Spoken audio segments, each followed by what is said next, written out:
Fala pessoal, beleza? Hoje a nossa aula 6 é do nosso curso sobre as crises econômicas. Eu sou o Thiago. Hoje a gente vai começar um módulo novo aqui do nosso mini curso, né? A gente vai começar a discussão sobre a teoria, né, das crises econômicas, falar um pouquinho sobre aquelas diferentes escolas que vão apresentar diferentes causas, né? Diferentes escolas que estão estudando a causalidade das crises e aí vão apresentar diagnósticos diferentes. Antes disso, antes de entrar na discussão, eu queria fazer um comentário rapidamente, já começaram a surgir algumas dúvidas lá nas aulas anteriores aqui do minicurso. Aí só dar um toque para vocês de um negócio que vai facilitar a minha vida. Imagina aqui eu me utilizei um outro perfil meu aqui que eu tenho no YouTube como exemplo aqui. Imagina que eu tenho uma dúvida, aí eu venho aqui na seção de comentários, né, do vídeo e lanço aqui uma dúvida. Aí eu vou e respondo essa dúvida. Obviamente, né, que nesse exemplo aqui eu responder a minha própria dúvida não faz muito sentido, mas força de exemplo, né? Aí, beleza, eu respondi minha dúvida, mas eu continuo com dúvida ou surgiu outra dúvida. O que eu faço? Não faça isso aqui que eu fiz aqui, de vir aqui e responder a minha resposta, entende? Vem aqui no reply, responder, se seu YouTube está em português, e coloca aqui, fiquei com uma outra dúvida. Vem aqui na seção aqui em cima e lança a dúvida. Vê como se fosse o primeiro comentário que você fosse fazer. Que aí eu recebo notificação, ou quando eu vou lá na seção aqui do canal que fica os comentários, eu localizo rapidamente. Se você vem e responde aqui, o YouTube não me notifica, eu não fico sabendo que tem um novo comentário aqui. Então, vocês não entenderam isso aqui? Aí comenta aí também que dá pra explicar isso aqui. Dá pra mostrar até melhor nos comentários aqui. Bom, então vamos para a aula mesmo. Então, vamos começar aqui quais escolas, né, quais teorias a gente vai ver nessas próximas aulas. Eu vou falar um pouquinho sobre aquela história da má alocação de recursos, que eu falei bastante lá, né? Os liberais são bem apegados nessa discussão, né, do problema da alocação de recursos, né, como causalidade das crises. Quando a gente já se aproxima mais aqui das escolas marxistas, keynesiano marxistas, regulacionistas, né, a gente vai ver mais essa história da profit squeeze, né, achatamento dos lucros, teoria do subconsumo, uma discussão, duas categorias que aparecem bastante, neoliberalismo e financiarização. Vou até falar um pouquinho da financiarização hoje. Tem também lá a história da crítica do valor, a Wertkritik, superprodução e jogo de soma zero do Robert Brenner. Aqui vocês vão ver até que alguns eu coloco o autor aqui que eu vou discutir, alguns conceitos específicos do autor. Por quê? Porque, por exemplo, quando a gente chega no Mesaros, o Mesaros tem assim muitos textos discutindo crise e até uma crítica até que eu faço ao Mesaros, né? Alguns textos até eles assumem posições diferentes, né? E ele não amarra muito bem, larguei aquela história lá, agora vou para essa direção aqui. Não, fica um negócio assim, mas é um autor muito denso, né? Então, são vários momentos, em momentos distintos, são categorias que aparecem explicando lá a crise estrutural e tal. Então aqui vai ser muito importante que eu vou pegar principalmente a história da taxa decrescente de utilização. Do Robert Brenner eu vou pegar essa história da superprodução e jogo de soma zero, enfim. Então, só delimitando um pouco mais, né, o que eu vou discutir aqui. E aí, por fim, eu vou discutir a história lá da lei da queda tendencial da taxa de lucro. Aí, o que eu gostaria de dar a opinião de vocês. Hoje, né, na aula de hoje eu vou falar um pouquinho da má alocação de recursos e financiarização, mas para as próximas aulas, o que vocês preferem, né? Que eu faça uma análise mais aprofundada e apresentando assim citações, os autores de cada escola. Então aí vai ficar aulas mais detalhadas, mais densas e um maior número de aulas. Ou uma análise comparativa, né? Aí, por exemplo, eu viria aqui e faria uma tabela, por exemplo, comparando aqui a Profit Squeeze, a escola da Profit Squeeze com a escola do subconsumo. Eu coloco de um lado, assim, da tabela aqui, algumas determinantes ali da Profit Squeeze e outro lado do subconsumo. Aí faria uma outra tabela aqui comparando, por exemplo, a taxa decrescente de utilização do Mesaros com a superprodução do Robert Brenner, entenderam? São duas opções, então. Ou uma análise mais tradicional, né? Eu venho, vamos falar aqui da Profit Squeeze. Eu venho, citação, vou mais detalhadamente, né, apresentando os autores, apresentando os argumentos, ou uma análise mais comparativa. Obviamente que eu faria ali um slide primeiro, Profit Squeeze, mas rapidamente, sem muita citação, sem muitos detalhes, e aí iria ali para uma tabela para comparar. Eu acho que esse segundo exemplo aqui, uma análise comparativa, eu acho que fica mais didático e fica mais rápido, com menor volume de aulas. Só que não fica um negócio tão detalhado, se você quer conhecer... Você quer conhecer mais aprofundado, com mais profundidade, você quer ver citações, onde que algumas citações que eles estão pegando lá do Marx, algumas referências que eles estão pegando lá do Marx, enfim. Aí eu aguardo um feedback de vocês aqui nos comentários. Uma outra opção para o fim, só para completar aqui, às vezes também algumas escolas que vocês querem mais detalhes, também vocês podem fazer isso também, falar, tal escola aqui eu quero mais detalhes. Então, por exemplo, eu já vi o pessoal falando que quer detalhes da Vert Critique. Aí a Vert Critique eu faço dessa forma aqui mais detalhada. Aí, Profit Squeeze, subconsumo, eu faço no formato tabela. Dá também para fazer isso, ser um pouco mais flexível, não fazer da mesma forma para todas as escolas. Bom, dito tudo isso, vamos aqui então para a aula de hoje falar um pouco. Eu vou falar especificamente daquela história do problema da alocação de recursos, né? Que é um problema que aparece, é uma teoria, né? Uma discussão que aparece muito mais lá do lado dos liberais do que nas discussões marxistas. E por quê? Eu até falei, acho que na aula 2 do nosso minicurso, né, que esse problema de alocação de recursos, ele é uma questão que está meio resolvida ali dentro do marxismo, desde o livro 2 do Capital, que o Marx mostra lá, né, que como no capitalismo os agentes agem necessariamente de forma descoordenada, né, o empresário ele não está pensando em agregados, em indicadores macroeconômicos para determinar, não, peraí, eu preciso produzir mais porque a produção do meu setor está em baixa. O que ele utiliza, né, para saber se ele vai produzir mais ou se ele vai produzir menos? A expectativa de uma lucratividade, né? Então, essa produção, né, essas decisões, elas são individualizadas, né? E aí é o caos, né? Cada indivíduo tomando sua própria decisão ali, cada mônada específica tomando uma decisão específica, né? E isso no todo, né, gera uma alocação caótica de recursos. Isso, portanto, é inerente ao capitalismo, essa alocação individualizada de recursos, cada agente ali, cada mônada tomando decisões individualizadas. Os liberais eles vão argumentar o seguinte: cada indivíduo, né, cada empresa, cada consumidor vai tomar as decisões que são mais interessantes para ele, que vão aumentar a sua utilidade.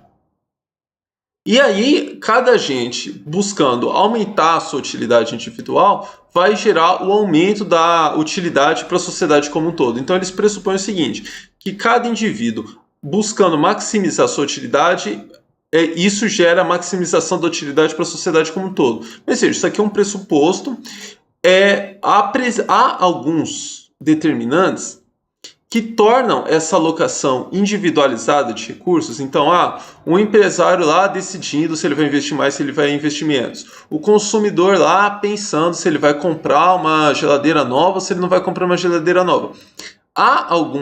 Não é uma questão assim, meramente subjetiva ou causa. Há alguns determinantes objetivos, né, que ajudam, que vão homogeneizar uma forma um pouco pobre de dizer, mas que vão deixar assim, mais previsível essa tomada de decisão. O que é? A taxa de lucro. Então os empresários vão olhar lá, taxa de lucro está em alta. Vou investir mais, eu quero mais lucro. Ou o consumidor vai olhar e falar, nossa, o preço está baixo, não vou comprar mais, porque o preço está baixo. Então veja, há determinantes objetivos, né, que permitem uma alocação mais racionalizada de recursos, mas aqui a gente para, né, nessa discussão no nível mais liberal. Aqui quando a gente vai avançar, mas veja como há alguns problemas, como há limites nesses direcionadores, né? Vamos pensar agora especificamente, né, no lado dos capitalistas, dos gestores do capital. Eu vejo lá, eu abri uma companhia ferroviária. Eu achei que a taxa de lucro lá do setor ferroviário estava muito promissora, e aí eu abri uma companhia ferroviária. 2 anos depois, a taxa de lucro desaba do setor ferroviário, enquanto que do ramo de ketchups, a taxa de lucro explode. Vai lá em cima, né? Imagina, pô, faz 2 anos que eu comecei a fazer os investimentos, né, no ramo ferroviário. Aqueles recursos que eu investi ainda estão empacados lá. Eu não vou conseguir rapidamente, opa, não, peraí, preciso ir para o ramo de ketchup. Vende tudo isso aí, no mês seguinte eu já estou abrindo fábrica de ketchup. Veja que, por mais que nesse momento eu consiga perceber, opa, a taxa de lucro do ramo de ketchup está bem mais alta que da indústria ferroviária. Só que eu não tenho condições de pegar todos os meus recursos, vender todas as minhas fábricas, né? Algumas coisas ainda vou estar construindo, né? Porque em 2 anos eu não consegui construir tudo e ir para o ramo de ketchups. Então aqui a gente chega numa discussão um pouco mais avançada, que é o problema de liquidez. O que é liquidez? Né? O que eu estou querendo dizer com esse problema de liquidez? Liquidez é quando eu tenho um valor, né, que eu rapidamente consigo converter em dinheiro. Então imagina, eu comprei uma ação, uma ação aí uma ação da Petrobras aí na Bovespa, né, na Bolsa de Valores. Eu quero aquele dinheiro, eu rapidamente consigo, eu dou a ordem, vendo aquelas ações, já tenho dinheiro na minha conta bancária e consigo fazer com ele o que eu quiser. Ah, agora eu peguei esse meu dinheiro e decidi construir um parque industrial. Vai demorar anos para eu conseguir terminar aquele parque industrial, para eu mostrar para o mercado que aquele parque industrial é rentável, para eu conseguir vender aquele parque industrial. Vou decidir comprar novos meios de produção, substituir. Eu vou trazer até uma citação sobre isso, do Brenner. Também é um negócio que demora anos para eu comprar os meios de produção, instalar os meios de produção, amarrar todos os meios de produção, né, fazer as interfaces e para depois conseguir vender. Mais lentamente ainda, investimento em pesquisa tecnológica. Você vai levar anos, pode ser que aquilo lá nem se converta em ativos de verdade, para que você vai conseguir, então, uma liquidez naquilo, você vai conseguir transformar aquilo lá em dinheiro. Ou seja, o problema da alocação de recursos, né, esses problemas vão acontecer o tempo todo. Problemas de alocação de recursos são inerentes à ordem capitalista, não só porque os agentes eles tomam ações individualizadas, por mais que tenha aqui a taxa de lucro e o preço ajudando, né, eles a tomarem as melhores decisões.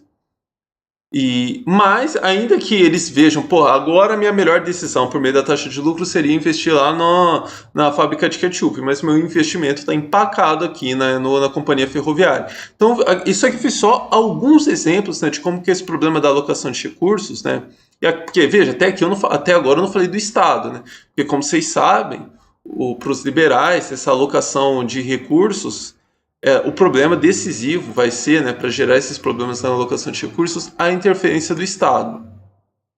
Então, antes eu vou já comentar, né, como que o Estado interfere nisso, mas antes eu vou trazer aqui duas situações aqui que vão reforçar o que eu acabei de falar. Primeiro tem essa citação aqui do Katz, né, Claudio Katz, ele vai dizer o seguinte: o sistema de preços, de novo, ele está falando, então, aqui, de novo, né, como que esse sistema de preços, dos lucros, dos preços, premia ou castiga pós-festo, né, depois que você já fez o investimento. Então, você só vai saber, depois que você fez o investimento, se você vai ser premiado ou não.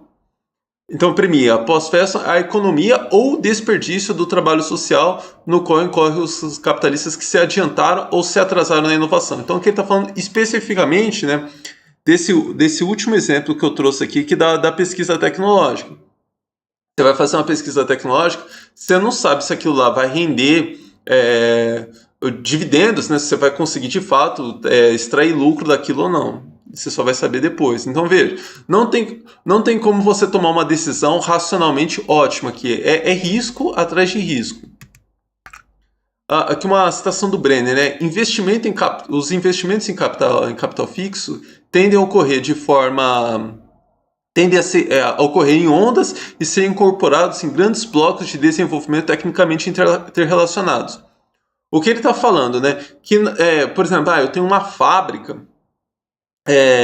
Olha, vamos à segunda parte aqui que ele vai até ajudar a explicar, gente. Como resultado da inter-relação técnica interna da unidade, né, da fábrica, as fábricas existentes tendem a achar difícil adotar inovações específicas sem alterar significativamente ou transformar completamente o seu layout. Então, imagina, eu tenho lá uma fábrica, né, e tem 5 grandes sistemas de máquinas lá dentro, né, interligados. Não tem como, em muitos casos, não tem como eu trocar um sistema especificamente sem trocar o todo. Ou às vezes depois com questão de tecnologia da informação, com sistemas, né, de informatizados, né, eles têm que você tem que ver a capacidade dele se relacionar, né, dele interagir aquela tecnologia das máquinas, né? Então veja que, de novo, né, o que isso significa, né, para essa questão da alocação de recursos, né? Como que essa alocação de recursos ela é complicada, como você precisa às vezes de ficar juntando, né, um capital por anos para conseguir fazer um investimento. Isso aqui até, se eu fizer um outro mini curso, né, discutindo os gestores do capital, vou ficar uma aula aqui especificamente discutindo essas nuances, essas dificuldades em fazer investimento produtivo. Aqui na sequência, já vou até complementar um pouquinho disso com a história da financiarização. Mas agora, então com isso aqui eu estou querendo só mostrar, né, reforçar como que é esse problema da alocação de recursos, né, ele é inerente à ordem capitalista. Porque agora eu vou falar um pouquinho, né, da interferência estatal, que é para os liberais o grande problema aqui que vai gerar esses problemas na alocação de recursos. A primeira pergunta, né, a interferência estatal na alocação de recursos, a ação estatal, né, interfere com a alocação de recursos? Interfere. Vou dar aqui 4 exemplos, né, de como ela interfere. Marcos regulatórios, quando o Estado cria uma lei lá, um decreto de que para você criar, sei lá, para você abrir um posto de gasolina, você precisa de alvará dos corpos de bombeiro, do corpo de bombeiros, você precisa de alvará, licença ambiental. Então, isso aqui interfere com a alocação de investimentos? Interfere. Quando você vai fazer um investimento aí, você vai abrir um posto de gasolina, você sabe que vai demorar um tempo até você conseguir todos esses alvarás para você começar a funcionar. Então veja, aquela taxa de lucro do primeiro momento, você sabe que eu não vou usufruir, eu não vou poder gozar dessa taxa de lucro, né? Porque meu negócio vai demorar 6 meses, 1 ano para estar em funcionamento, então eu não sei como que vai ser a taxa de lucro daqui a 1 ano. Então veja que isso já gera um problema de alocação de recursos. Também tem também aqui, ainda no universo dos marcos regulatórios, tem também aquela exigência de contrapartidas. Você vai abrir uma fábrica, né, que vai gerar degradação ambiental. Às vezes você precisa combinar umas contrapartidas, enfim, uma série de contrapartidas, né? Vou gerar outros bens para a sociedade, outros bens ambientais, né, que vão compensar os males que eu vou gerar. Política monetária. Foi até quem viu lá o vídeo lá discutindo com o Fernando Urich, né? Ele vai falar o tempo inteiro, né? Reduziu a taxa de juros, aumentou a emissão de divisas, né? A liquidez, a emissão de moedas, né? Todo mundo quer pegar esse dinheiro, ainda que não tenha um fim para isso, porque, enfim, está compensando, né? Juros está em baixa, liquidez, né, de moeda está em alta, né? Então as empresas os gestores, né, pegam esse dinheiro fácil aí e fazem investimentos aí que eles não fariam em outro contexto, né? Obras públicas, os gestores, o Estado lá decide abrir um porto, um novo aeroporto, né, para fins para transporte, né, de mercadorias. Aí num momento, né, de repente aquele porto ficou pronto com uma atividade sua, né? A logística que era inviável, né, para você abrir uma fábrica em determinado ponto ali, agora começa a compensar, porque tem um porto, tem por onde eu escoar minhas mercadorias. Aí você vai fazer aquele investimento. O que eu estou tentando mostrar aqui? Eu não comentei isso aqui, né? Que a interferência estatal ela pode melhorar a alocação de recursos, como ela pode piorar. Aqui na história nos marcos regulatórios, pode prejudicar a alocação de recursos. Veja, não estou dizendo que se prejudica a alocação de recursos, que licença ambiental é ruim. Não é isso que eu estou querendo dizer. Estou querendo dizer que para esse efeito prático, assim, de antecipar o retorno dos investimentos, esses movimentos aqui geram dificuldades. Nem de longe é isso que eu estou querendo dizer. Mas tem aqui, por exemplo, política monetária, cobras públicas, você pode facilitar, melhorar a alocação de recursos, né? Recursos que seriam alocados de forma pior, de repente o Estado toma uma ação ali que melhora, né? Que facilita com que o capital consiga antecipar seus retornos, né? Fazer investimentos mais racionais. Tem também a história de incentivo fiscal, né? Desoneração tributária. Você praticamente, né, elimina a carga tributária, sei lá, sobre produção de medicamentos no Brasil. E aí você encoraja, né, que os gestores do capital vão aí para o ramo vão produzir, abrir indústria farmacêutica aí para gozar desses incentivos fiscais. Mas vejam, de novo, imagina que tá horrível a indústria farmacêutica, né? Que os grandes players internacionais, aí, as grandes fábricas, né, a Bayer, estão dominando completamente o mercado. Você entrar para enfrentar essa concorrência internacional está um negócio completamente inviável.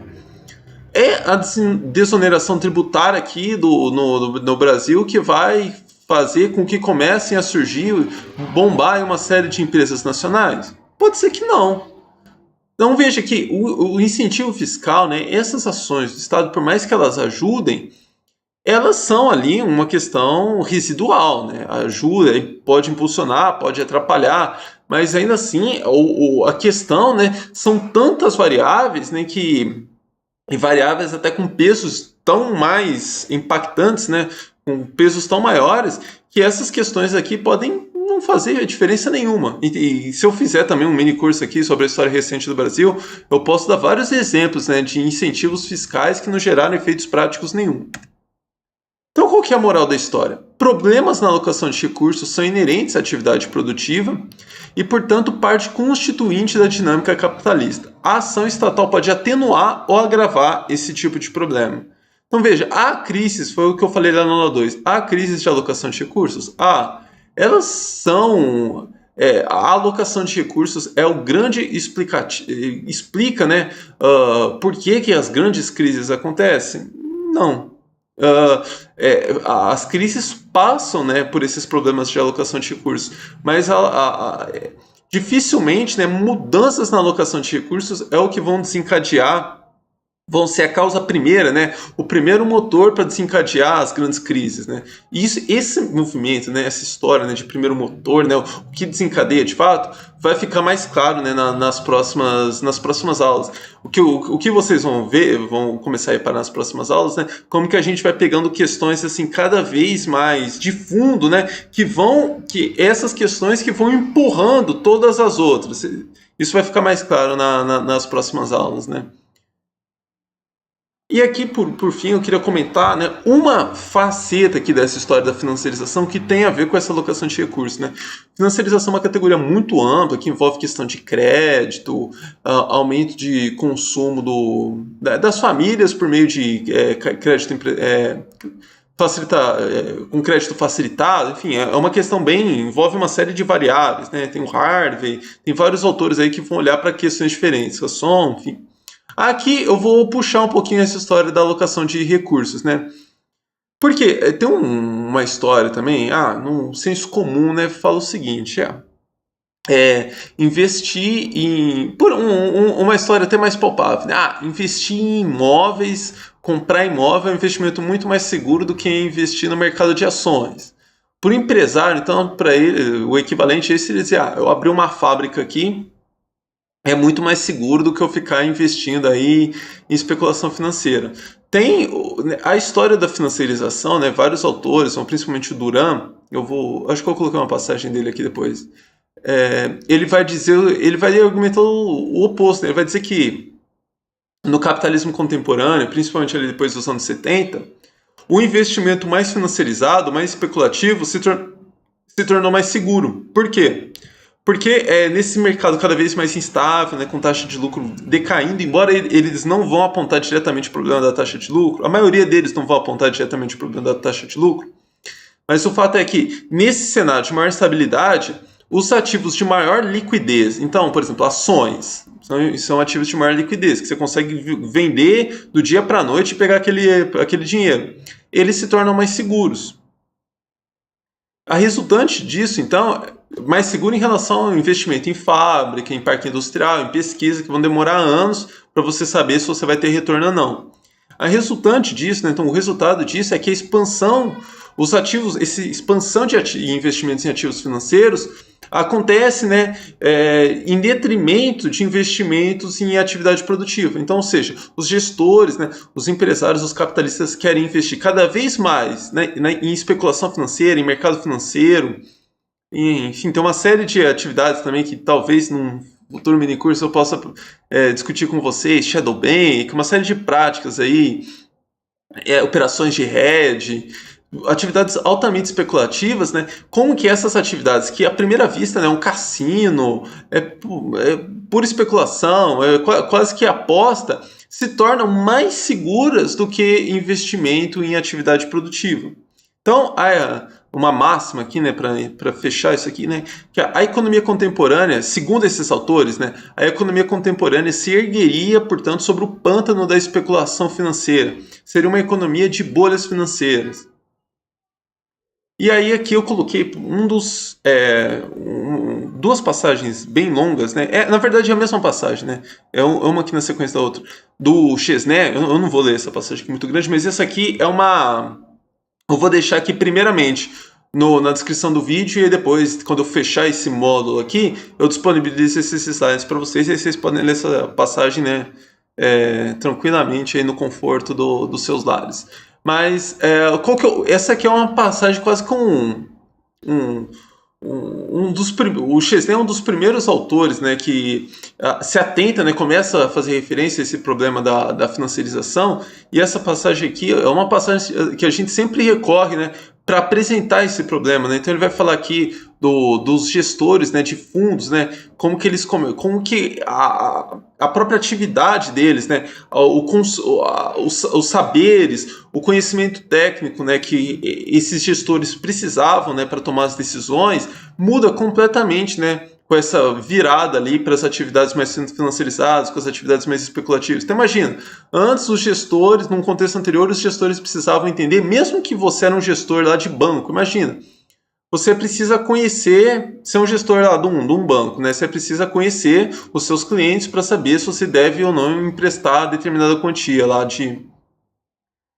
capital, né?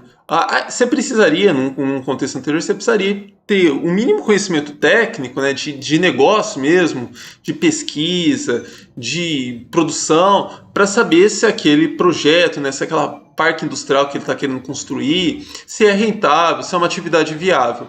De repente, né, ou não tão de repente assim, o conhecimento técnico demandado desses agentes é muito diferente. Eles precisam saber, essa ação aqui que ele vai tomar, essas decisões que ele vai tomar aqui, qual que é o reflexo disso no mercado de ações, né? As ações da empresa vão desvalorizar. Então veja, muda, né, o tipo de conhecimento que os próprios agentes, né, os gestores do capital precisam para atuar nesse mercado diferente. Bom, gente, mas para essa primeira aula aqui, o que eu queria trazer é isso, que, de novo, vou lembrar que vocês me ajudarem aqui com essa enquete aqui, para eu pensar como que eu vou organizar as próximas aulas, que nas próximas aulas vão vir aqui todas essas escolas aqui, Profit Squeeze, o consumo, crítica do valor. Então, quem tiver alguma opinião quanto a isso, você me ajuda a pensar como que eu planejo essas próximas aulas. Abraço e até a próxima. Fala pessoal, beleza? Vamos dar sequência finalmente para o nosso mini curso aqui sobre as crises econômicas, porque as crises acontecem. No último vídeo, na aula 6, né, eu falei para vocês me ajudarem a pensar a melhor forma de organizar essas aulas, se vocês queriam aulas mais detalhadas, se queriam uma análise mais comparativa. Eu vi que a grande maioria preferiu uma análise mais detalhada, né, de cada escola. Então, eu precisei de um tempo maior até para preparar essas aulas, né, porque Como eu falei lá na aula zero, eu tenho utilizado a base, né, para esse mini curso aqui, é a minha dissertação. E para os fins da minha dissertação, eu não precisei fazer uma análise tão detida de todas as escolas. Eu acabei, para estudar, né, pelos próprios movimentos da pesquisa, eu precisei fichar, né, vários textos. Mas aí todos esses análises que eu fiz nos fichamentos não apareciam na dissertação. Mas eu achei que não ia me dar tanto trabalho, né? Porque eu poderia ir diretamente nos fichamentos. Só que, enfim, eu fiz um rolo com o Drive aí, eu não encontrei meus fichamentos, então eu precisei de um tempinho maior para me preparar, porque eu precisei ler vários textos de novo. Mas peço desculpa então pela demora, né, para sair esse vídeo. Eu sei que dá uma quebrada aí no mini curso que eu acho que não era bom, mas foi o único jeito que eu encontrei para trazer um conteúdo com qualidade para vocês, né? Então hoje vai ser a aula 7, né? A gente vai continuar na análise das escolas. Hoje eu vou falar especificamente da teoria do subconsumo e da teoria da profit squeeze. Vocês vão ver que o entendimento fica muito mais fácil dessas escolas se eu consigo ir comparando as duas escolas. Isso aqui eu não vou ter tempo para comentar isso aqui, até para o pessoal que não fala inglês, mas eu prometo que eu volto, né, nesse quadro. Esse quadro aqui eu tirei ele lá do livro do Michael Roberts, o The Long Depression, mas é uma pesquisa aqui do pessoal lá da São Francisco, do grupo de estudos lá, do marxista. E aí eu prometo que num próximo vídeo que eu tiver um pouco mais tranquilo, eu passo aqui para o pessoal que não fala inglês, mas é bem legal esse quadro aqui, porque é uma tentativa de sistematizar essas diversas escolas ali que vão analisar o problema das crises, né? Então, as diversas teorias das crises aqui. Então, prometo que eu volto nesse quadro aí, até hoje mesmo, se eu me surpreender aqui com o andamento do vídeo, mas acho que vai ser muito difícil. Tem bastante conteúdo aqui. Bom, então vamos. Aqui eu vou começar pela teoria da profit squeeze, que eu acho que ela é um pouco mais tranquila, e aí eu vou para a teoria do subconsumo para analisar a relação entre elas. A teoria da profit squeeze, para ser bem sincero, até pelo que eu vou falar na sequência, eu não conheço autores marxistas contemporâneos que estejam completamente aderidos a essa escola. Eu coloquei aqui, né, ali nesse quadro, alguns autores relevantes. Então tem o Lewis, o Wood, mas eu, para ser sincero, eu não li nenhum desses autores. Todos esses autores, eles aparecem em textos lá do pessoal do subconsumo, que vão linkar esses autores ali, né, como os pais da teoria da profit squeeze.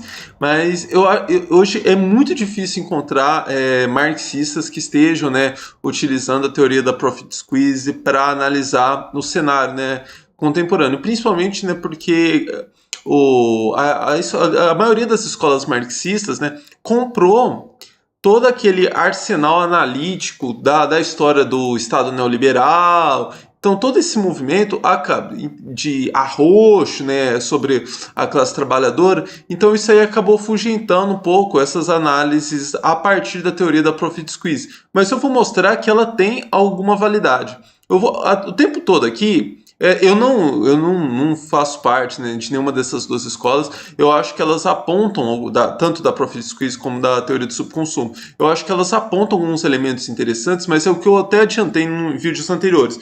Nas próximas aulas, eu vou mostrando como há questões mais profundas para explicar a teoria, as crises, né?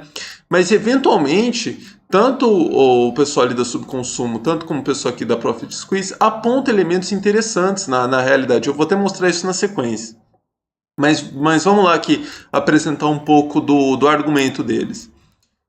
A ideia é a seguinte: num cenário de prosperidade econômica, a gente está, imagina, no auge, né, daqueles ciclos econômicos. Para o pessoal da profit squeeze é muito importante, né, aquela história dos ciclos econômicos. Eles vão se valer bastante daqueles gráficos, tá, de toda aquela história que eu trouxe nas aulas anteriores. Então, perto do auge, né, do ciclo, o que acontece?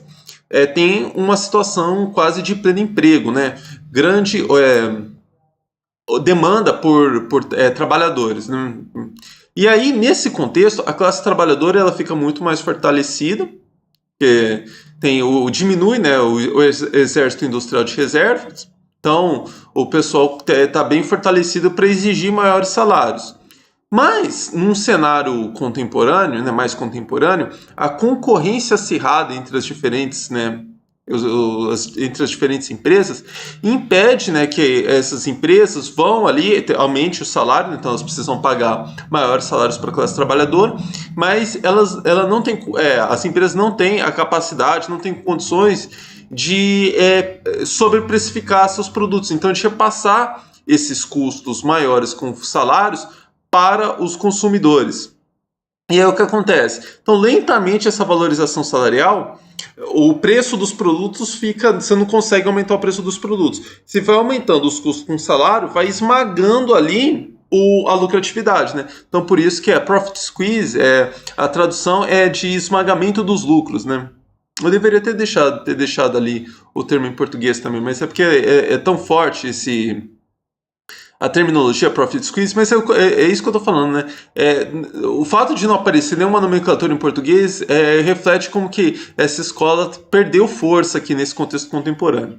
Mas então é isso, com a queda, né, com esse esmagamento dos lucros, as empresas têm menos capacidade de investir e aí gera toda aquela dinâmica, né, de crise que eu comentei lá nos ciclos econômicos.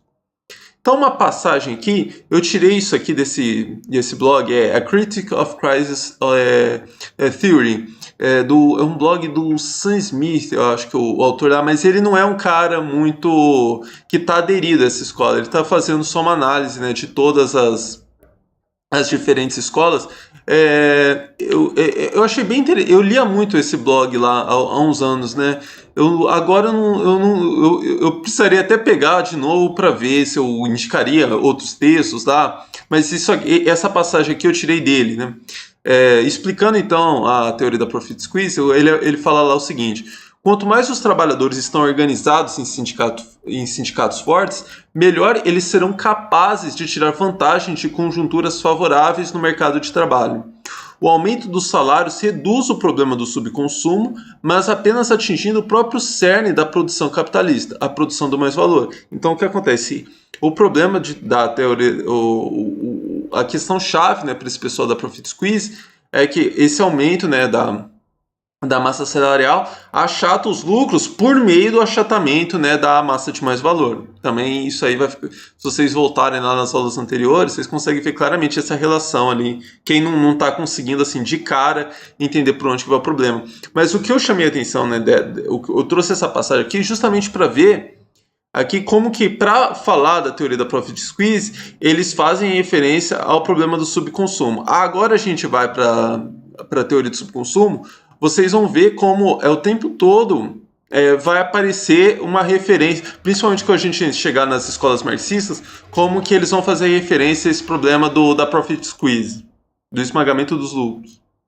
Mas aqui, eu trouxe esse gráfico aqui para mostrar como que esse anacronismo da profit squeeze, ele é muito mais fruto de uma questão de moda do que uma questão de ter elementos na realidade que apontem para o esmagamento dos lucros. Por que eu estou falando isso? Aqui, no cenário brasileiro, aqui, esse gráfico aqui é do Brasil de 2000 a 2015. O que a gente tem visto aqui essa curva a curva de baixo é os lucros, o lucro das empresas aqui no Brasil. Você vê que a lucratividade está diminuindo na medida que a curva de cima está aumentando. E a curva de cima é a massa de salários, né, a parcela dos salários. Ou seja, os salários estão aumentando à custa da lucratividade no Brasil de 2000 a 2015. Ou seja, no Brasil, no século XXI, a gente vê esse problema do esmagamento dos lucros. Obviamente, isso aqui tem que enfatizar muito. O foco aqui não é analisar esse cenário brasileiro. Eu muito provavelmente vou fazer um mini curso sobre isso. Então, não estou dizendo aqui, querendo dizer que a classe trabalhadora no Brasil viveu, né, nesse tempo, um grande crescimento na renda, enquanto que diminuiu o número de milionários no Brasil. Não é isso. Tem outras questões aqui muito mais profundas para analisar, principalmente um problema no setor industrial no Brasil, né, que é o pessoal que está ali ligado diretamente, né, à produção do mais valor. Queda de produtividade. Eu vou até comparar isso com um gráfico que eu vou trazer na sequência. Mas então, o que eu estou fazendo referência aqui é justamente o que a gente vai ver nas próximas aulas, né? Como que para analisar fazer uma análise rigorosa desse problema, a gente tem que olhar questões de fundo que não aparecem nessa discussão entre profit squeeze e teoria do subconsumo. Mas aqui o ponto era mostrar como que há problemas de compressão dos lucros por meio de aumento salarial ainda no século XXI. Porque como que a teoria do subconsumo hoje ela é a escola mais dominante, né? E ela que dita então a moda, isso aqui parece que não acontece mais. Acontece. Então vamos começar aqui com a teoria do subconsumo. E a primeira coisa, o primeiro ponto aqui para a gente entender a teoria do subconsumo é que ela congrega 3 grandes escolas, talvez até mais. Eu falei aqui as escolas que eu conheço, né? Que é a escola keynesiana, a escola regulacionista e aquilo que seria uma escola marxista, né? Então, nesse primeiro slide aqui eu trago um quadro geral da teoria do subconsumo, e depois ainda vou trazer mais 2 slides falando um pouco mais especificamente da escola marxista e um último falando, né, de uma escola que congregaria ali autores marxistas com regulacionistas, né, um combinadão dos dois. Mas então qual que é o argumento da teoria do subconsumo?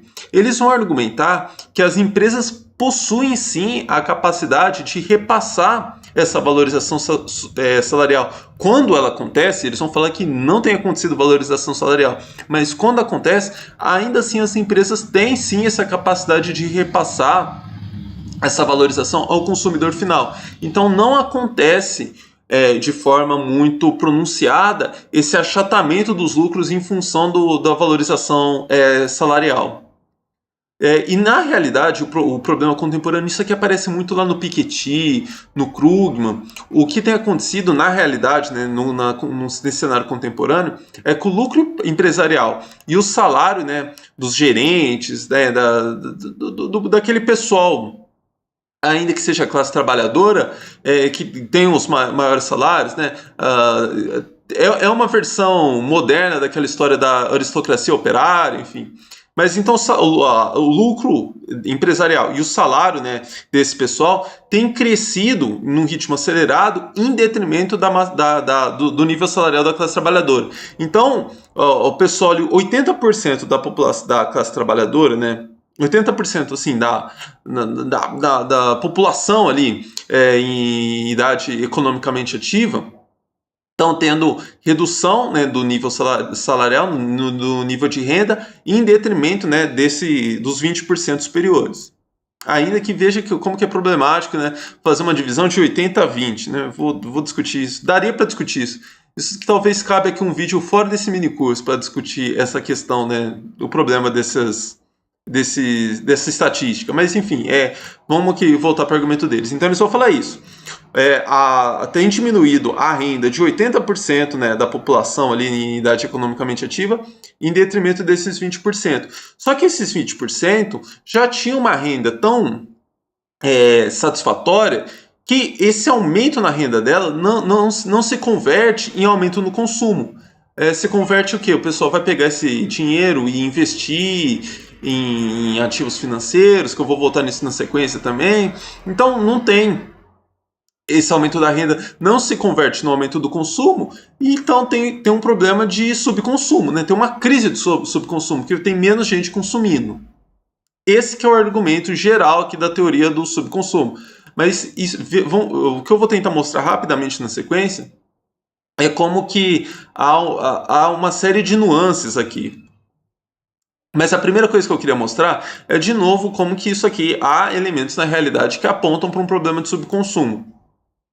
Isso aqui é um gráfico da economia norte-americana de 1948 a 2014. O que a gente tem visto aqui? Como que a compensação, né, salarial, os salários, têm ficado num nível bem estável desde os anos 70, cresceram 10%, né, 9%, enquanto que a produtividade cresceu, mais do que dobrou nesse período. Ou seja, se a produtividade aumentou, então aumentou a produção e a massa salarial está estagnada, tem maior riqueza indo, né, para as empresas. O Andrew Kleiman, que eu já falei dele várias vezes, né, um autor que eu gosto muito, ele vai relativizar um pouco esses dados aqui. Ele vai mostrar que há algumas questões, alguns determinantes ali que deveriam ser considerados ali na massa salarial e não são. Mas eu acho que não tem como, nem ele vai minimizar então essa relação entre o crescimento da produtividade em detrimento, né, da massa salarial. Bom, aí então aqui eu falei, né, aquele primeiro slide que eu estava falando de uma congregação entre três escolas. Aqui eu vou falar especificamente sobre alguns autores marxistas que se identificam com essa história do subconsumo. Eu marquei aqui o David Harvey, o John Bellamy Foster, Paul Suisse, o Baron Suisse, né, que é outros autores que parecem que o Paul Baron e o Paul Suisse, né, que são outros autores marxistas ali que parece que são uma pessoa só. Eu vou falar na sequência também do Menis Levy, que é outro caso assim. Esse pessoal todo aqui, eles citam muito também um autor clássico que é o Kalec. Mas como eu não li o Kalec, eu não coloquei ele aqui nessa lista, né? Não vou colocar, como aqui é uma escola que eu conheço muito mais, então eu não vou colocar aqui autores que eu não cheguei a ler. Mas o que eles vão argumentar, eles vão trazer além, né, de toda aquela análise que eu já falei no slide anterior.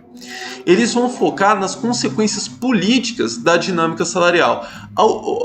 Eles vão dizer o seguinte: menor o nível salarial, menor o poder de barganha da classe trabalhadora. Então a classe trabalhadora perde poder político. Mas uma crítica que eu faço aqui, que não é importante para o nosso mini curso, né, mas só uma curiosidade, é que eu acho que esses autores, algumas vezes, eles invertem essa relação entre poder político e com os fins econômicos. Para eles, em alguns momentos, aparece, né, como que os capitalistas reduzem o salário da classe trabalhadora para ter mais poder político. Como que é uma inversão absurda, né, da realidade. A ideia é você tem maior poder político para ter vantagens econômicas. Aqui entra todo um problema que passa muito ali por autores weberianos de trazer finalidade, o grande fim da nossa sociedade é um conceito abstrato de poder que a gente não sabe muito bem que poder é esse. Mas enfim, isso aqui é uma curiosidade, não tem nada a ver com o problema das crises. Mas aí esses autores, eles vão criticar duramente a teoria da profit squeeze, né? Primeiro por ela não retratar essa realidade contemporânea, né? Eles vão tratar muito essa história do Estado neoliberal. Então, a teoria da profit squeeze não capta todo esse movimento de Estado neoliberal, gerando ali o maior arroxo salarial, dando condições para que as empresas exerçam o maior arroxo salarial. E também porque eles fazem uma crítica de que a profit squeeze hoje ela só serve para os interesses da classe capitalista. Aliás, não é nem hoje. Eles vão citar desde aquele, eu esqueci o nome daquele autor que o Marx critica lá naquele Salário, Preço e Lucro, que eles vão dizer desde aquela época lá a teoria da profit squeeze só serve para fins da classe capitalista, para defesa dos interesses da classe capitalista. O que não é verdade. Tem muitos autores ali que eu conheço assim de ver autores ali do pessoal, o pessoal ali da lei da queda da tendência da taxa de lucro, eles fazem muito referência aos autores ali da profit squeeze. Como eu falei, eu não conheço de ler os autores marxistas da profit squeeze, mas eu conheço muito deles por meio do pessoal ali da lei da queda da tendência da taxa de lucro. E eles enfatizam o tempo todo, né, por passagens e tal, dá para ver como que esse pessoal da profit squeeze, né, os marxistas, eles estão falando que desse problema do esmagamento dos lucros, não para falar, então olha como que a classe trabalhadora está ficando mais forte, então não tem, ou para dar uma moral de dizer, a classe trabalhadora não precisa reivindicar maiores salários porque isso vai gerar um problema da dinâmica capitalista. Eles apontam, né, essa dinâmica justamente para dizer, né, olha os limites do capitalismo, né, a classe trabalhadora pode ter um aumento salarial, esmagar a lucratividade e ainda assim viver em condições absolutamente aquém daquilo que seria o ideal, né, então como que há uma necessidade de saltar para uma nova organização social. Eu acho que um pouquinho desonesto essa crítica que eles fazem ao pessoal ali, aos marxistas da profit squeeze, né? Eu sei que tem um pessoal ali hoje o principal uso, né, dessa teoria da profit squeeze é sem dúvida nenhuma pelo pessoal ali mais, pelos liberais, pelo pessoal ali que vai fazer uma defesa do arroxo salarial. Mas assim, é importante pontuar essas diferenças aqui, né? Eu estou tentando fazer isso aqui para o pessoal da teoria do subconsumo, mas tem que fazer também para o pessoal da profit squeeze, né? Você tem um grupo amplo, né, de escolas que vão utilizar o conceito, mas mesmo dentro dessas diferentes escolas, há questões, há defesas, né, há objetivos completamente diferentes ali, né. Aqui o argumento do John Bellamy Foster, né, de novo, como eu falei que o Kalec sempre aparece, né, ele vai falar o seguinte: os argumentos que Marx e Kalec levantaram contra a teoria da crise da profit squeeze mostraram-se corretos não apenas na época deles, mas também na nossa. Só para fazer. Aqui ele está fazendo referência, de novo, aquilo que eu estou falando, né? De como que eles vão utilizar esse. Dizer como que o Marx sempre ficou contra essa história da profit squeeze. E no próprio Marx você vai encontrar passagens em que ele aponta, né, como que às vezes a massa salarial pode esmagar os lucros. De novo, né, é você perder de perspectiva, como no próprio Marx você considera, ó, em alguns momentos a classe trabalhadora pode esmagar a lucratividade, e isso não quer dizer que a classe trabalhadora não deva reivindicar maiores salários, nem de que a gente não tenha que pensar na transição para um outro modo de produção. Não é nem de longe isso que aparece aqui, né? Mas vamos voltar então para a passagem. Década após década, temos visto um declínio da participação dos salários e a remuneração total no PIB dos Estados Unidos, com a participação dos 80% da base dos trabalhadores do setor privado despencando. Então, aqui é toda aquela história que eu comentei lá no slide anterior. Em vez de uma estrutura estável de acumulação, isso levou à estagnação, à instabilidade financeira e deterioração das condições para os trabalhadores. Então veja, aqui aparece bem aqueles dois elementos que eu apontei, né? Essa história de essa crítica mais política, né, que aparece aqui em menor medida, mas toda essa história aqui de como nesse cenário contemporâneo o problema da profit squeeze não aparece de forma alguma, né? Embora ele faça referência desde o Marx lá no século XIX. E por último, eu vou fazer. Ele até me deu a deixa aqui falando desse aumento da instabilidade financeira. Eu vou falar um pouquinho, né, de um ramo aqui que é quase que uma congregação ali da escola marxista com a escola regulacionista. E aí tem uma análise ali que eu chamei aqui. Isso aqui foi uma expressão minha. Eu nunca vi isso aqui. Um subconsumismo financeirizado, né? Por quê? Porque o pessoal regulacionista vai trabalhar muito com o conceito de financiarização. E aí há uma aproximação ali dessa escola regulacionista com os autores marxistas. O que eles vão dizer? Que nesse cenário, então, nesse contexto neoliberal, tem um problema grave, né, de subconsumo, né, de esmagamento do salário da classe trabalhadora. E qual que é uma alternativa, né, para contornar então, esse problema de subconsumo? Expansão do crédito. O David Harvey fala bastante isso também, né? Então, a expansão do crédito como forma de conter a redução salarial. A classe trabalhadora está perdendo renda, mas você vai dando crédito para ela, vai endividando a classe trabalhadora. Tem gente também que vai enfatizar as consequências políticas disso, né? Que você deixa essa classe trabalhadora endividada, mais refém do que as empresas, né, vão impor a elas. Mas aqui eu nem vou focar tanto nisso aqui. O que eu vou focar aqui é que esse aumento do crédito, né, cria uma grande arquitetura financiarizada para mitigar os riscos. Porque, veja, obviamente que essa conta não fecha. Você tem uma classe trabalhadora ganhando menos, se endividando mais, obviamente que não precisa ser nenhum gênio aqui para falar, pô, essa dívida não vai ser paga. Então tem toda uma grande estrutura, uma grande arquitetura de securitização e tal, para mitigar quando que essa bolha estoura, né? Quando que essa dinâmica aqui, quando que essas dívidas vão deixar de ser pagas, né?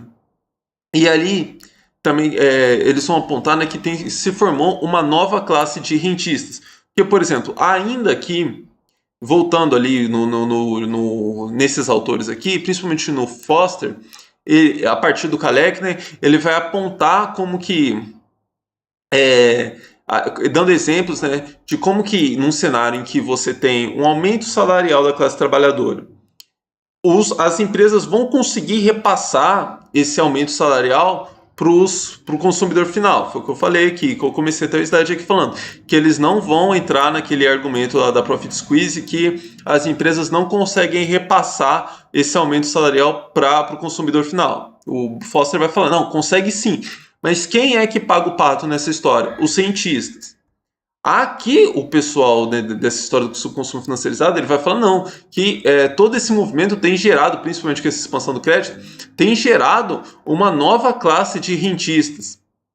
Então, até eu coloquei aqui alguns autores, né, que eu não citei ainda, que são importantes nessa história, né? O Dominique Levy, que eu já falei, o François Chesnais é quase que o papa dessa história, o Costas Lapavitsas, e o Michel Aglietta. O Michel Aglietta, ele é quase como se fosse assim, o papa dentro da escola regulacionista, e o François Chesnais puxa muito do Aglietta para uma análise mais marxista. Embora eu não sou tão um especialista no Aglietta, mas eu acho que no Aglietta ali dá para notar alguma influência ali marxista já nele. Mas eu vou terminar aqui com duas passagens desse pessoal que ilustra bem isso aqui que eu acabei de falar, né? Primeiro, essa aqui é do Chesnais, ele vai falar o seguinte: o termo regime de acumulação predominante financeiro designa um modo de funcionamento do capitalismo marcado por dois fenômenos. O primeiro é a reaparição maciça, junto ao salário e ao lucro, das receitas resultantes da propriedade de títulos de dívida e de ações. Aqui ele está falando então, de novo desse reaparecimento do rentismo, né, dessa nova fração, que é completamente diferente daquilo que o Foster tinha falado. O segundo é o papel representado pelos mercados financeiros na determinação das principais grandezas macroeconômicas, consumo, investimento, emprego. Então, é toda aquela história de como que nesse cenário, né, essa grande arquitetura financeira vai envolver toda a economia. E aqui uma passagem lá do Dominique Levy, né, que eles vão falar: a crise de hegemonia financeira remete ao título de ruptura descrito por Marx, ao tipo de ruptura descrito por Marx e Engels em um Manifesto Comunista, no qual as classes capitalistas se comportam como aprendizes de feiticeiros. Isso aqui que eu queria enfatizar. Eles vão focar muito, né, todo esse pessoal da financiarização, como que essa fase é financiarizada, isso seria o problema, né? Toda aquela dinâmica absolutamente insustentável entre você ter uma classe de trabalhadora ganhando menos e se endividando mais. Como que isso aqui viver, ter um regime de expansão econômica pautado, né, nesse desnível é trabalho de feiticeiro, né? É um negócio absolutamente insustentável. Eles acrescentam: estratégias ambiciosas e perigosas são conduzidas pelas classes capitalistas além dos limites dos controles sociais existentes, e grandes crises seguem, como foi o caso em 1929 e 2007. Um ponto bem interessante do Dominique Levy, que ele também é uma diferença que ele tem lá dos outros autores que eu citei, que ele vai falar em várias crises financiarizadas já em cenários mais regredidos, né, do capitalismo. No século XIX, em 1929. Então, isso é uma diferença deles.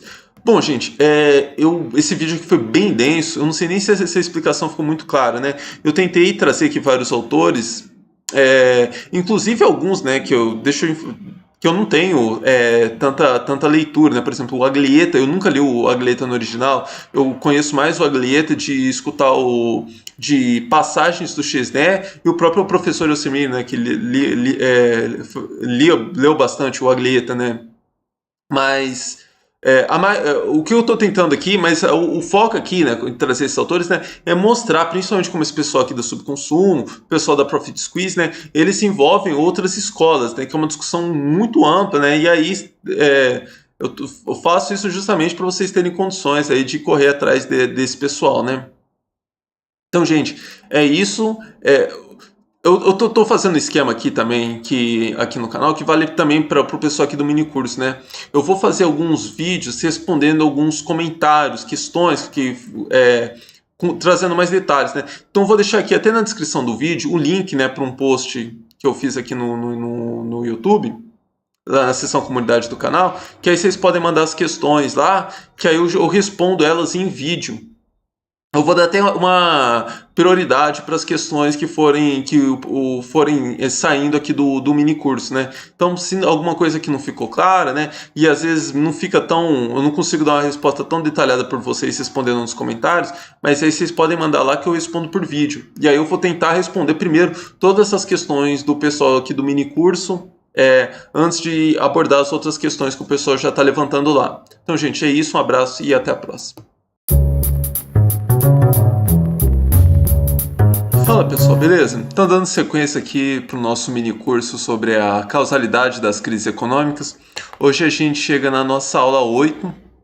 Vamos continuar então essa discussão aqui sobre as diferentes escolas, né? Diferentes conjuntos de autores, né? Que eu estou reunindo, chamando de escolas, e que, portanto, apresentam, né, diferentes explicações para a causalidade das crises, né?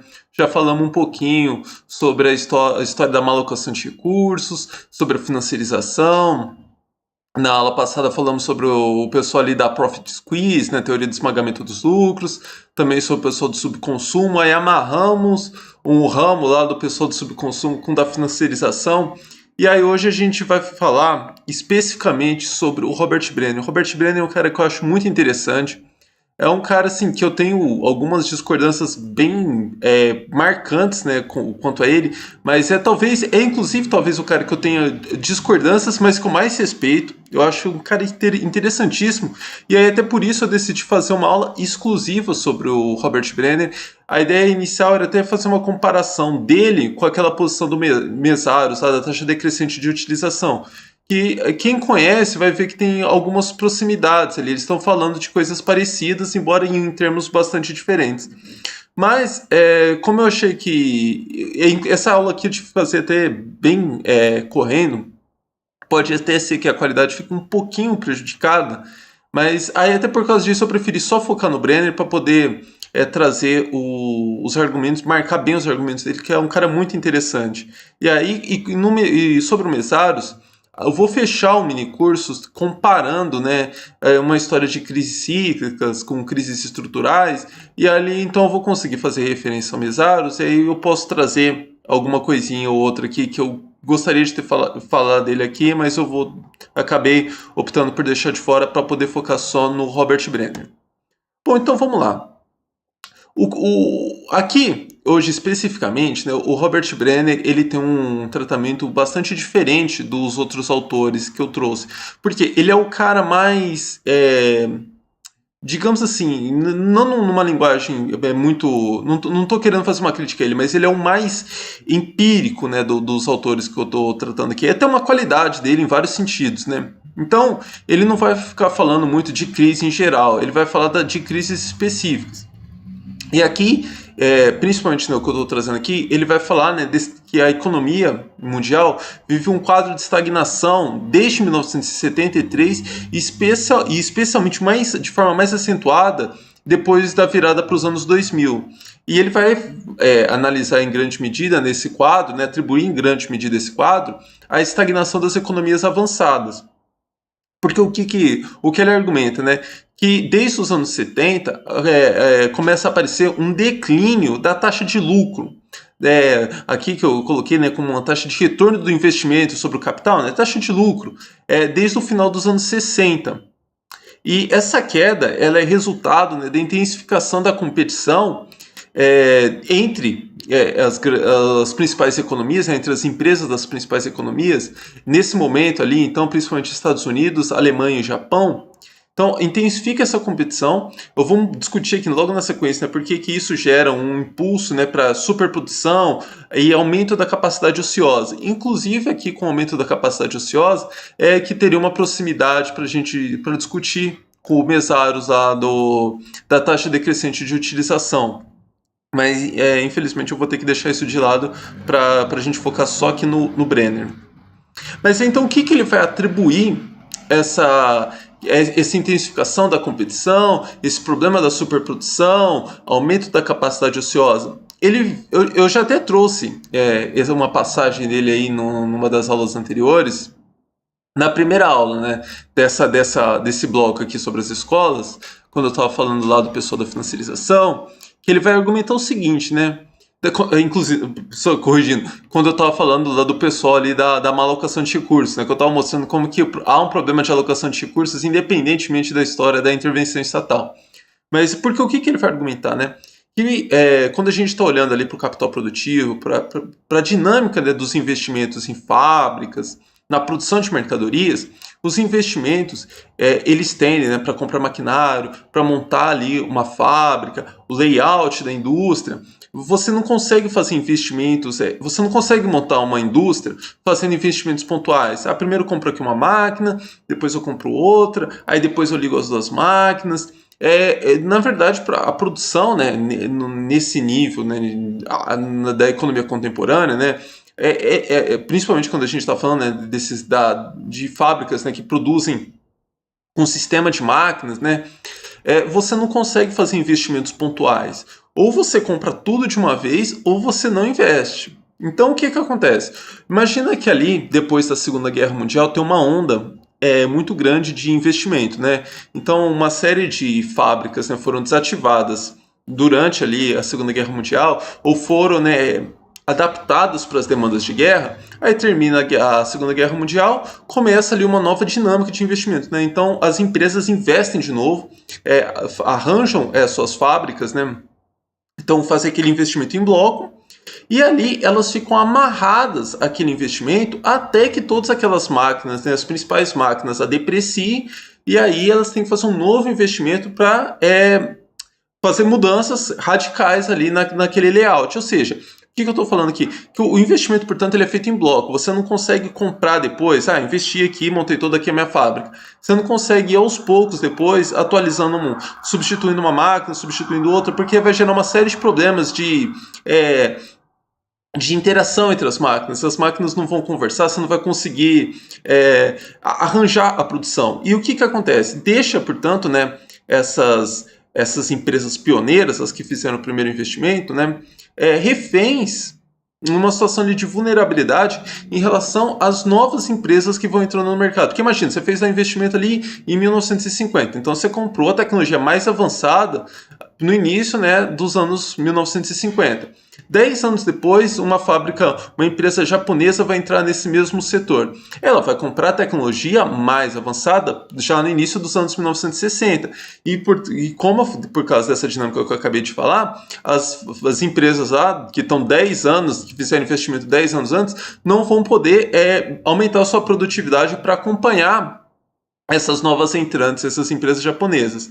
Então, isso deixa, né, as empresas pioneiras nessa situação de vulnerabilidade, né, de defasagem tecnológica. E a forma que elas têm de reagir a isso, né, elas, portanto, elas se tornam menos produtivas que essas empresas que estão entrando depois. Como que elas podem se manter competitivas, né? A única forma que elas têm é diminuindo a taxa de lucro. Elas diminuem a margem de lucro delas, esmaga, os custos delas são maiores. A única forma que ela tem de manter um preço parecido com o das novas entrantes é diminuindo a margem de lucro. Então, isso aqui explica, né, lembra que eu comecei a falar aqui, né, que desse problema aqui de declínio, né, da taxa de retorno do investimento. Ele vai atribuir muito a essa dinâmica, portanto, de que as primeiras empresas, né, ficam reféns dessa dinâmica de ir entrando novas empresas no mercado e você vai tendo que diminuir a sua taxa de lucro. E isso também é ruim, né, para as empresas que estão entrando depois, porque para elas seria muito mais negócio que as empresas, as empresas pioneiras não abaixassem a taxa de lucro delas, que elas aceitassem que elas não têm competência para competir e saíssem do mercado. É mais ou menos aquilo que os liberais vêm argumentar, né? De que você vê que quando você não tem competitividade para se manter no setor, você vai se deslocar para um outro setor onde você é mais competente. Enfim, eu acho que vocês conhecem um pouquinho dessa história, mas nem vou entrar muito nisso. Agora, o que eu vou fazer aqui? Primeiro, eu tentei aqui apresentar em termos, né, bem gerais o que o Brenner está falando. Agora, eu vou até o final, né, dessa aula analisando algumas passagens específicas, né, do próprio Brenner, que vocês vão ver bem legal. Ele tem uma linguagem bem fácil, e aí eu vou comentando em cima dos casos que ele vai trazendo ali. Essas primeiras duas passagens aqui, elas são de uma entrevista dele. É o texto mais recente, assim, dos textos que eu peguei aqui, são as passagens até mais recentes, né? E aí veja como que ele vai dar sempre exemplos em casos empíricos, né?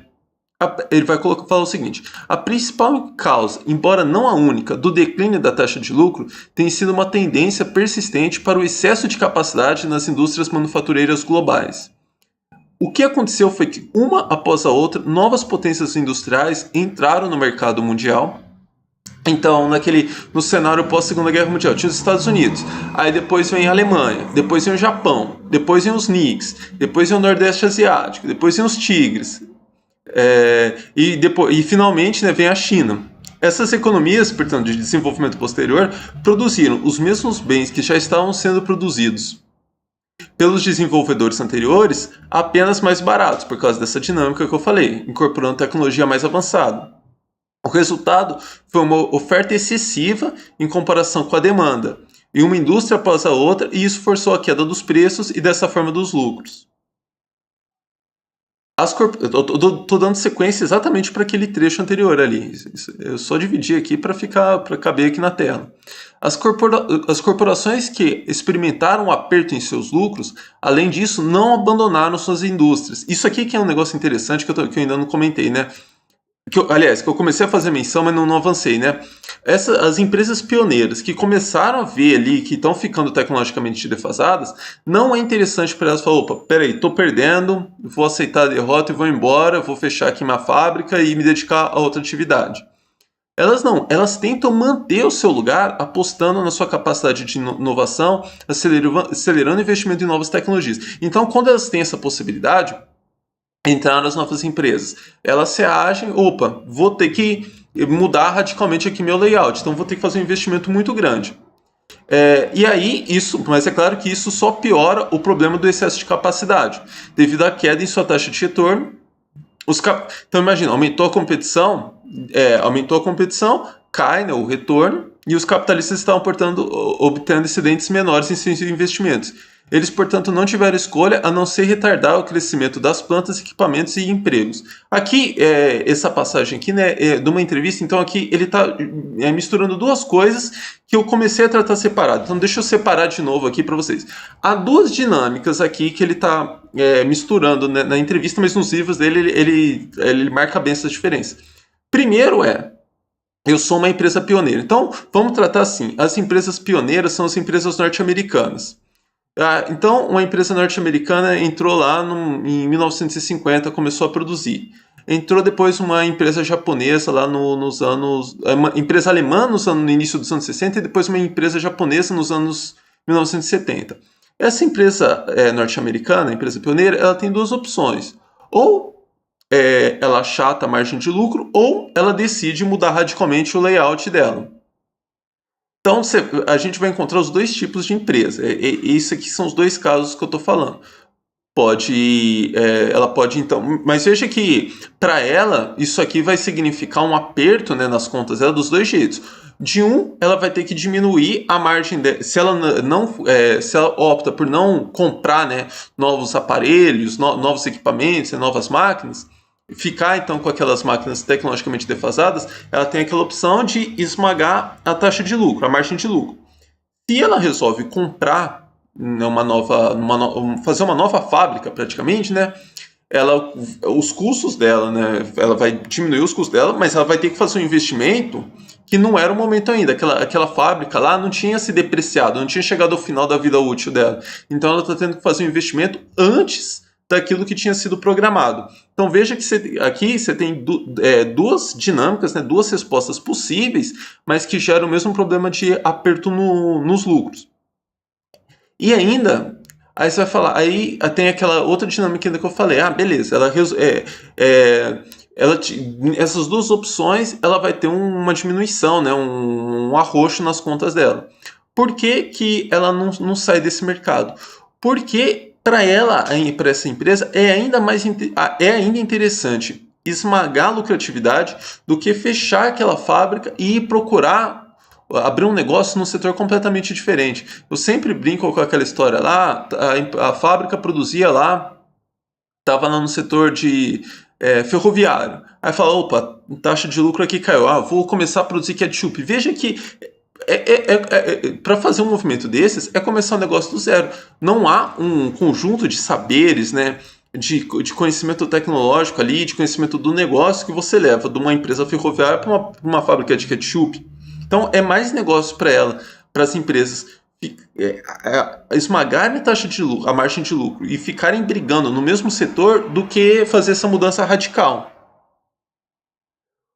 Agora eu estou mudando aqui para um outro livro. Isso aqui é um livro do Brenner de 2006. Depois eu vou deixar todas essas referências aqui, porque eu estou usando quatro textos diferentes do Brenner para montar essa apresentação aqui. Agora ele coloca o seguinte, mas eu estou amarrando com toda aquela discussão dos slides anteriores.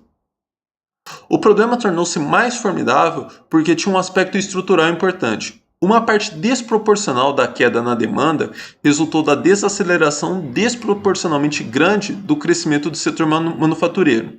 Olha aqui que interessante que ele vai amarrar com uma discussão que a gente estava tendo nas aulas anteriores. Obrigadas a enfrentar um novo padrão de necessidades econômicas, as empresas enfrentaram maiores dificuldades em descobrir exatamente onde a demanda lentamente crescente era encontrada ou de fato criada. Um problema que se tornou muito mais oneroso em função de suas capacidades reduzidas em financiar em pesquisa e desenvolvimento. Então aqui ele também aponta aquele negócio, né, da má alocação de recursos que a gente começou a discutir, que discutimos na primeira aula, né, desse módulo. Ele está mostrando aqui como vai ficando mais difícil nessa conjuntura as empresas identificarem, falar, eu estou aqui no negócio ferroviário, minha margem de lucro está baixíssima. É até difícil para elas identificar, opa, é o setor de ketchup que vai me oferecer a melhor taxa de lucro. Por causa de toda essa dinâmica de aumento da competição, de superprodução, de esmagamento dos lucros, fica difícil identificar problemas, né, no consumo, aquela história que a gente discutiu lá com o pessoal do subconsumo, fica difícil identificar aonde que estão as melhores oportunidades, né? E as economias capitalistas avançadas não puderam, portanto, escapar das garras de um tipo de dinâmica hidráulica na qual o crescimento baseado na exportação de um grande país ou um grupo deles, garantido em parte pela desvalorização de sua moeda, eu vou comentar essa história da moeda na sequência, encontrou sua contrapartida na desaceleração da produção e rápidos aumentos no preços dos ativos daqueles que tiveram suas moedas valorizadas. O que ele está falando aqui? Então, lembra que ele começou a contar aquela história, né? Vinha primeiro os Estados Unidos produzindo as empresas pioneiras, né? Entrando num determinado setor. Depois vieram as empresas alemãs, depois vieram as empresas japonesas, depois vieram o pessoal ali dos tigres asiáticos. O que isso aconteceu? Começou a gerar então uma super competição e que a cotação, né, das moedas começou a ser uma determinante muito importante. Imagina que não está num momento em que o dólar tá muito valorizado. Ou seja, as mercadorias produzidas nos Estados Unidos elas vão ficar muito caras, vão ficar muito caras no mercado internacional. É o que a gente está vendo hoje no Brasil. Com o dólar a R$5, né, fica muito caro para a gente importar, comprar bens, né, importar bens. E aí o que acontece é o seguinte, começa a haver uma disputa entre as empresas, né, de diferentes setores, de diferentes economias, né, de diferentes países, para desvalorizar a sua moeda local e, portanto, tornar a sua moeda, os seus produtos, suas mercadorias, mais competitivas no mercado internacional. Então, nesse processo, os Estados Unidos e o leste da Ásia, com suas moedas atreladas ao dólar, tentaram se mover juntos. Então, quando que o dólar estava desvalorizado, as mercadorias produzidas nos Estados Unidos e do leste da Ásia se tornavam mais competitivas no mercado internacional. E aí, nesse momento, as empresas da Alemanha e do Japão, elas tinham uma baixa, né? Elas enfrentavam maiores dificuldades, e aí a economia alemã e a economia japonesa entravam em contração. Na contramão disso, a Alemanha, o Japão e o sistema como um todo cresciam de forma dependente do mercado norte-americano. Isso aqui é um outro detalhe aqui ainda. Além dessa dinâmica, né, da moeda, o mercado norte-americano é um mercado muito, muito forte, né? Então, no momento em que o dólar estava muito valorizado, as mercadorias produzidas nos Estados Unidos se tornavam pouco competitivas no mercado internacional, enquanto que portanto, já dando uma primeira vantagem, né, para as empresas lá do Japão, para as empresas da Alemanha, mas ainda tinha uma segunda vantagem, que com o dólar muito valorizado, né, o poder de compra da população dos Estados Unidos aumentava, né, em relação aos produtos do exterior, né? E aí vinha, né, o pessoal ali das empresas do Japão, as empresas da Alemanha, e apostava tudo naquele mercado norte-americano. Então, o que que eu tô querendo dizer com tudo isso aqui, né?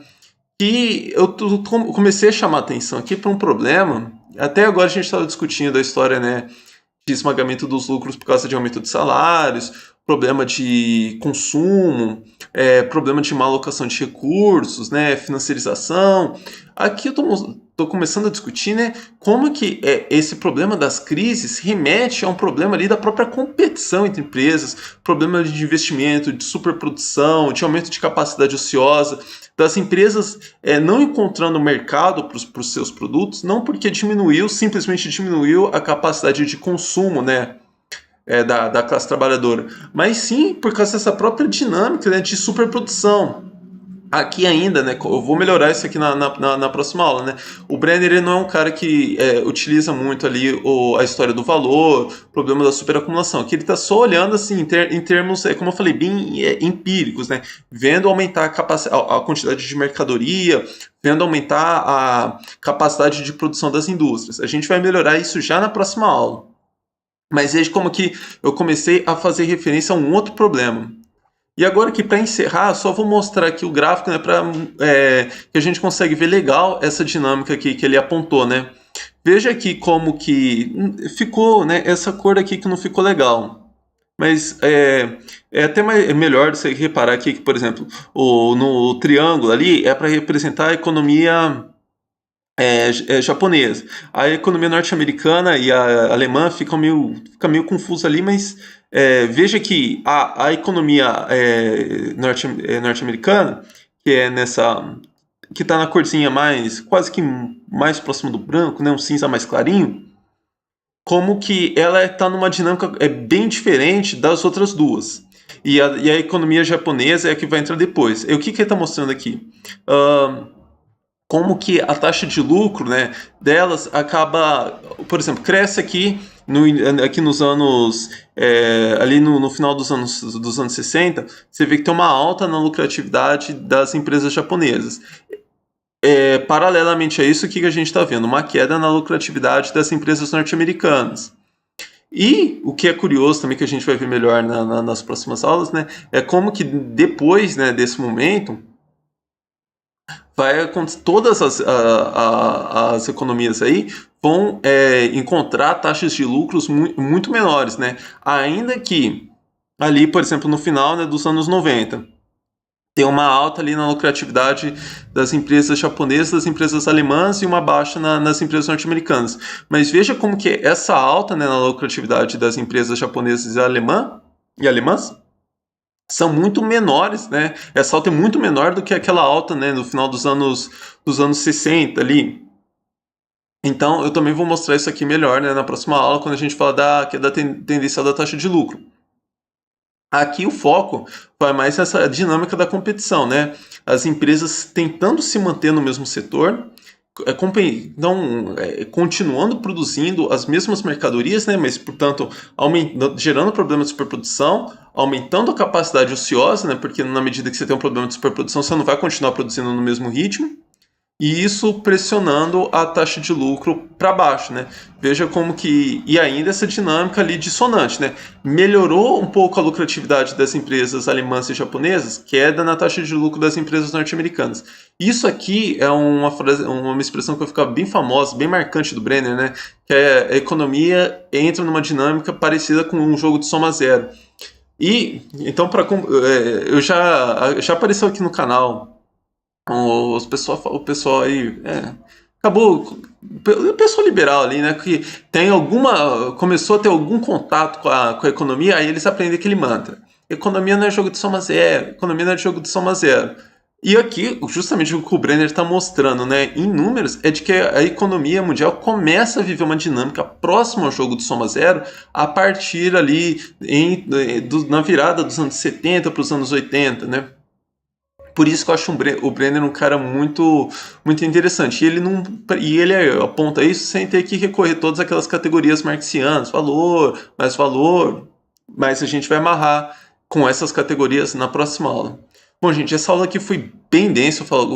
Eu fiz uma análise. Eu tentei combinar, né, essa análise mais empírica do Brenner trazendo para o nosso problema, né, da dinâmica das crises. Né?